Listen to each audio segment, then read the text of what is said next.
Welcome to another episode, another session of Basic Business Concepts for the Average Person. My name is Dr. Wilbert Connor. Today we're going to be looking at social responsibility. Let me preface this session by saying that society is an interconnected place or arena with business, humans, technology, academic institutions, sports, agriculture, etc. Not a utopia by any means. Everything is connected in some way, and so one's action can create a reaction, and the consequences can be beneficial or detrimental.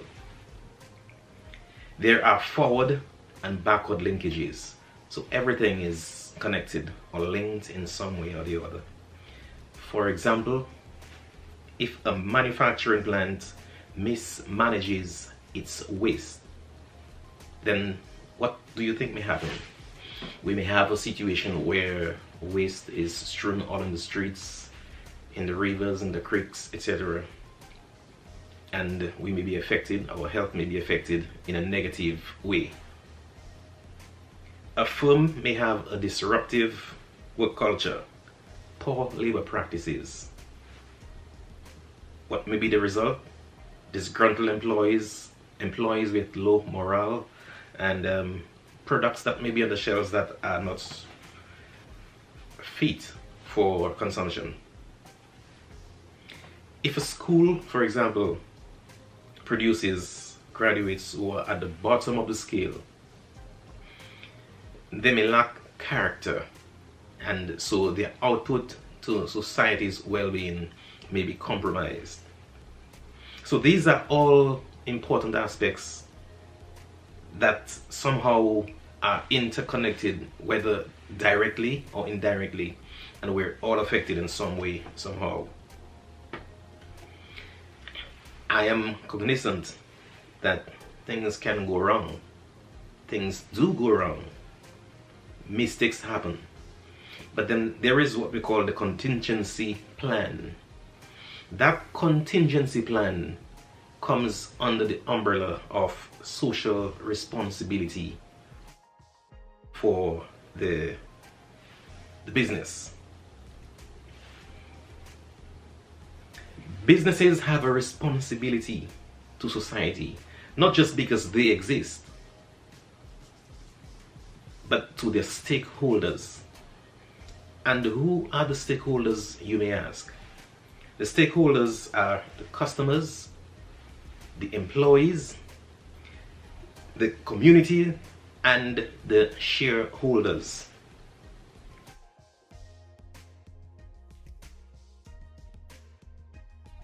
The customers, the employees, the communities, and the shareholders. Businesses are mindful that they should produce goods and provide services that are wholesome. They have that responsibility. They make claims, and these claims must be validated. For example, wholesome foods, you need wholesome foods so that when you eat the foods, you don't get sick. If the food has labeled as having vitamin D, vitamin C, this food should have that. And if claims are made, for example, manufacturer says that this particular bookshelf can hold up to 50 pounds of books, so to speak. If you place books that weigh about 40 pounds and the bookshelf disassembles or breaks down, then this is not validated. And we as consumers should not be adversely affected by the goods and services that the businesses provide to us. Farrell, Thorne and Farrell 2010 define social responsibility as the adoption by a business of a strategic focus for fulfilling the economic, ethical, legal, and philanthropic responsibilities expected of it by its stakeholders. Of course, it is listed here, it's posted here, but I repeat, social responsibility is the adoption by a business of a strategic focus for fulfilling the economic, the legal, the ethical, and philanthropic responsibilities expected of it by its stakeholders.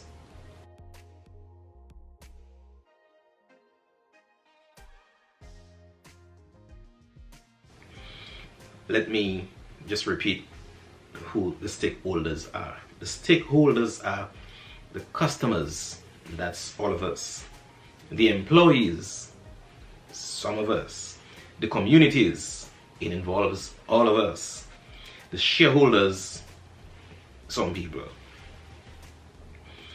So it is very, very crucial that the businesses carry out their social responsibility because it affects us all. Do all firms have a social responsibility focus? In my opinion, the answer is yes. Of course, but to varying degrees. Larger corporations or larger businesses have a greater role to play. They take up more physical space, they take up more resources, they use more resources, they employ more persons than smaller or micro businesses. However, all businesses have social responsibility for the customers, the shareholders, the community, and the employees. Businesses effect their strategic social responsibility goals in all or some of the following ways.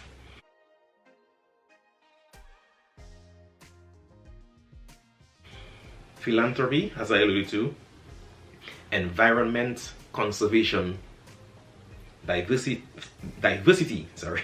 and labor practices, and volunteerism. They give back to the society. Philanthropy. Environment conservation. They want to ensure that they use best practices for disposing and usage of the resources that are in the environment. That the labor force is diversified as possible. And labor practices are fair and they're standard and not compromised. And of course, volunteerism. I think it's beneficial for communities and for the business that they volunteer and assist the community in which they are established, and even beyond the immediate community that they are established.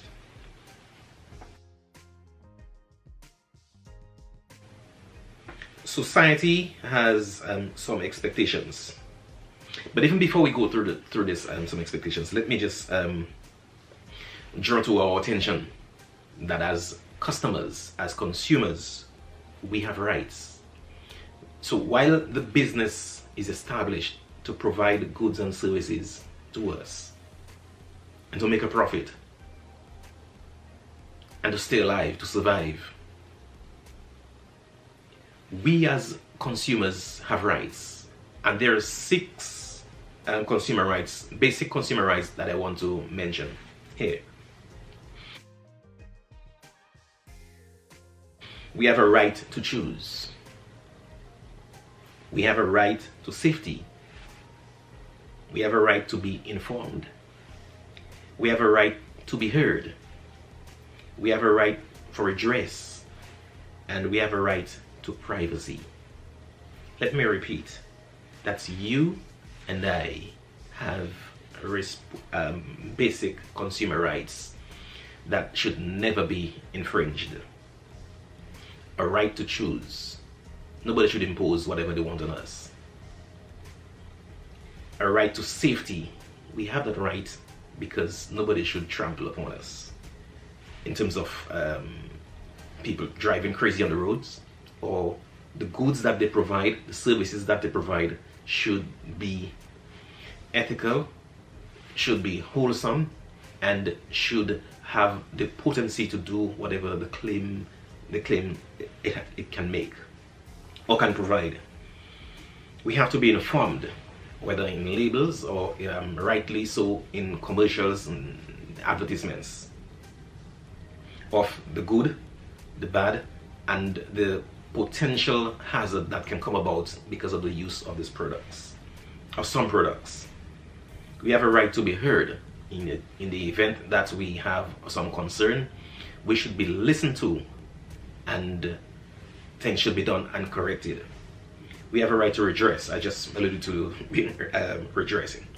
So if we have a concern, then there should be some avenue that we can pursue and get our matters or concerns redressed. And we have a right to privacy. Nobody should know our business if we don't want that person to know our business. And nobody has a right to sell our personal business or personal attributes if we do not want them to be sold. But to go back to societal expectations. Societal expectations are real. And I'm just going to draw attention to just a few. For example, cancer research. Society expects businesses and the researchers out there, the conglomerates, to provide assistance in cancer research, assistance in education, homelessness, increased remuneration, job creation, the balance between technology and human labor in the job market. These are all concerns and expectations that society wants businesses to address, because businesses have a social responsibility, which is the adoption of a strategic focus to fulfill economic, ethical, legal, and philanthropic responsibilities that are expected of it by the stakeholders. A Business Week Harris poll years ago suggested that 95%, and this statistic is important, 95% of respondents agreed that, quote, the US corporations owe something to their workers and the communities in which they operate, and should sometimes sacrifice some profit to make things better for the workers and communities. This is profound. Sacrifice some profit for their workers and the community. Again, have a heart, businesses. According to Farrell, Thorne and Farrell 2010, social responsibility should be given the same priority, the same planning time, same management attention as any other company initiative. May I remind you that companies have mission statements and vision statements which guide their operations, or supposedly should guide their operations. That functional operation should be seen and known as part of that mission statement, which should ultimately characterize social responsibility efforts. Just think about it. If the company, whether large or small, is mindful of its social responsibility that focus would be present at all times, so that the stakeholders like you and me, the customers, the employees, the communities, and the shareholders are all taken care of. Be mindful, of course, as I alluded to earlier, that things can go wrong. Mistakes happen, but then the contingency plan, being prepared, should be in place. The social responsibility.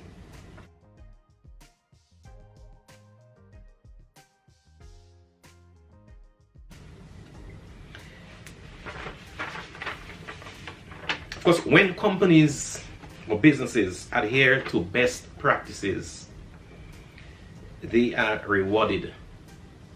In what ways? Customer satisfaction. Repeat customers. The customers will return to your business and continue buying and buying more. And they may recommend your business, your product, to their friends and fellow businesses, so that they patronize your goods and or services. Employee dedication. Nothing is better than a happy employee. The employee's morale will be boosted, productivity will increase, and possibly you're going to have the greater employee retention. And greater employee retention is extremely beneficial for the company, so that the rate of turnover will be reduced. And so you have continuity, and the same individual or individuals may get promoted. And so you have a good work environment and develop a positive work culture. Investor loyalty. Investors will remain and may not want to sell their shares. Your stocks may go up and that type of thing.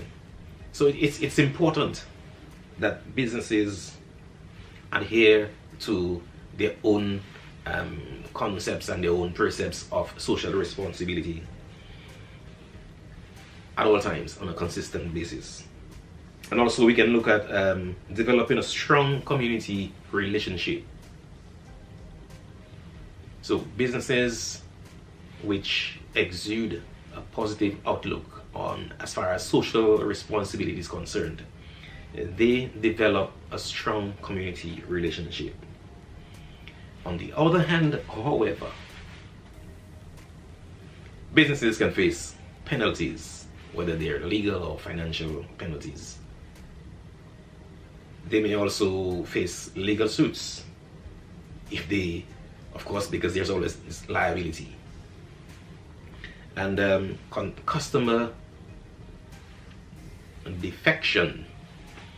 Customers can leave your business, can leave your restaurant, for example, if your burger isn't the best, or there is some rumor on social media, fact or fiction, but you never know. So it behooves the business to do its best and to be as transparent as possible, to practice what it preaches. And if it doesn't preach, it develops that habit of exercising social responsibility for its own good. I appreciate you looking. I appreciate you viewing. I appreciate your comments. I appreciate you subscribing. But again, I ask, please subscribe and make your comments and continue viewing. I hope you've learned something today, and it's my purpose is to teach you, to share with you basic business concepts for the average person. And again, today we looked at social responsibility. Thank you and have a great day.